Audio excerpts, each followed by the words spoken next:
it's all over the scripture, so no need to worry.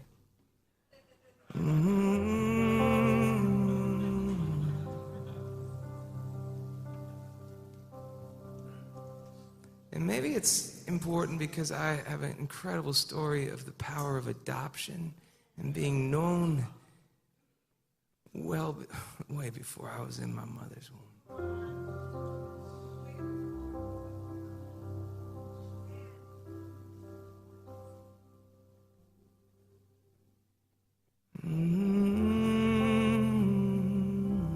This is when I say that earlier, my story's crazy, but it's true. It's not really a corporate thing, you know what I mean? Or whatever this term is for. But you see, my story's crazy, but it's true. This is how crazy my story is. My story is so crazy that I was the product of evangelism gone bad. This is how crazy it is. This is how crazy it is. You ready for this? This is just one part of it. My biological mother wanted to lead my biological father to Jesus, but instead they slept with one another, and I was the product.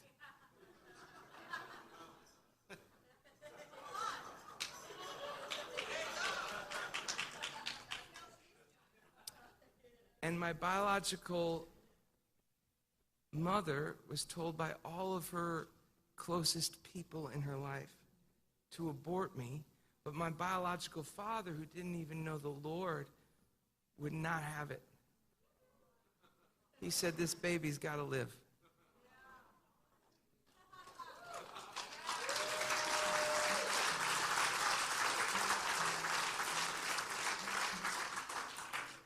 And now, whenever I talk to my biological father, who lives in Denver with his girlfriend, Toots, I mean, it's true.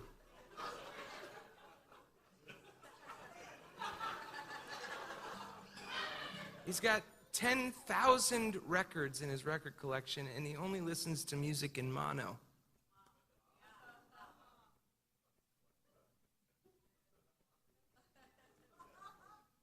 This is why people think I smoke marijuana. I'm telling you. I've never done it, ever. But he's incredible. This is how crazy my story is. All he wants to talk to me about is Jesus. It's like lately all of our conversations are just, let's talk about Jesus.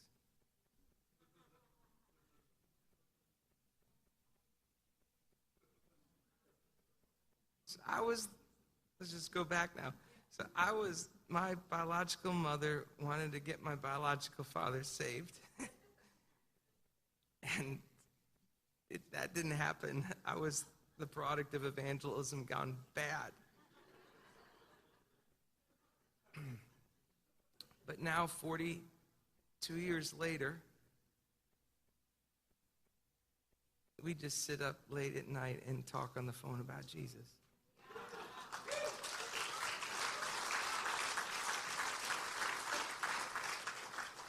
That's how crazy it is, guys. Crazy good.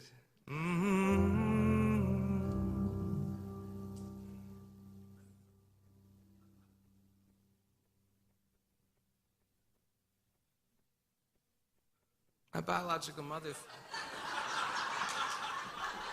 Now, just one more thing, and then I'll be done. But my biological mother would get really depressed because she hadn't heard from me. The reason she hadn't heard from me is because all the prayers she prayed over me came to pass, and my parents were incredible people, and they led me to Jesus at an early age, and I had a hunger for God, and I had such an incredible upbringing. I didn't have that deep craving need to know anybody else. My parents were the ones that raised me.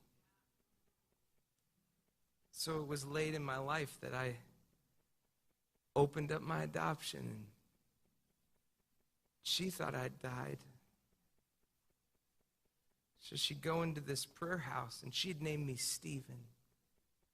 She'd go into this prayer house in Minnesota, and church had a prayer room.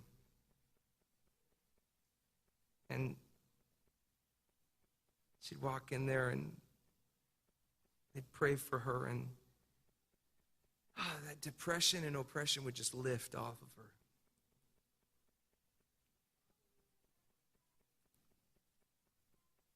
She said, some reason when I come into this place, I always feel like everything's going to be all right.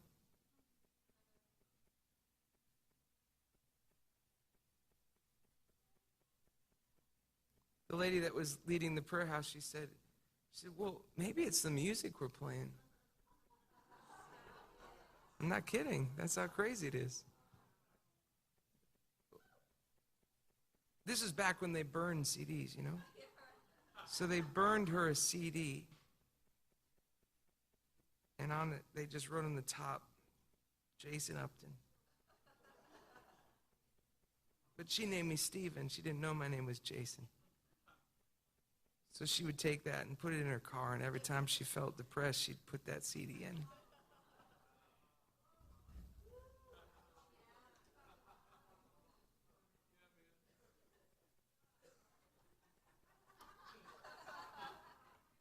So then when I called her 3 years later, I said, hey, my name's Jason Upton. I'm your biological son. You get it. See, it's a crazy story.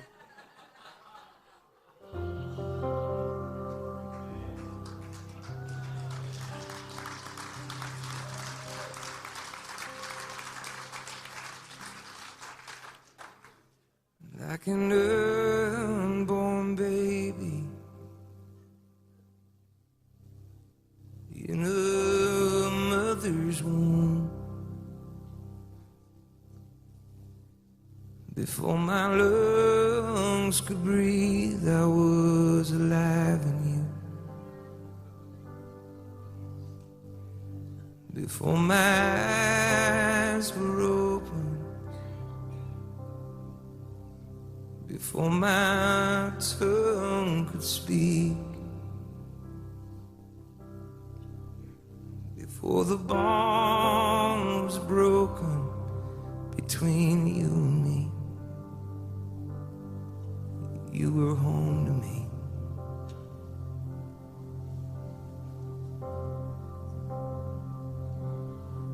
You are home.